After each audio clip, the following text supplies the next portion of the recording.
حضرت عیسیٰ علیہ السلام کی ولادت کے 16 سال پہلے یہودیوں کا بادشاہ ہود رومی فوج کی مدد سے یروشلم پر قبضہ کر کے اپنی حکومت جمائے بیٹھا تھا۔ اس دور فتنہ و فساد اپنے عروج پہ تھا۔ مظلوم ہوتا ہے وہ ہو جاتا ہے۔ اے مریم، تیرے وجود سے اللہ کی ایک نشانی کا ظہور ہوگا جس کو زمانہ عیسیٰ ابن مریم کے نام سے یاد کرے گا۔ اتنی دیر میں اللہ نے اپنے نبی عیسیٰ ابن مریم کا ظہور کر دیا۔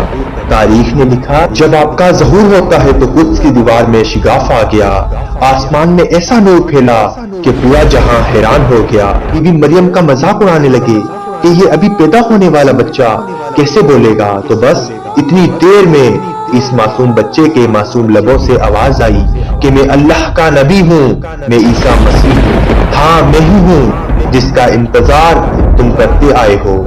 میں اندھوں کو آنکھیں دوں گا، مریضوں کو اللہ کے طرف سے شفا دوں گا۔ تو بس اس عظیم دن کو خوشی کا دن قرار دے دیا گیا۔ ہزاروں سال گزر گئے، آج بھی اس دن کی خوشی قائم ہے۔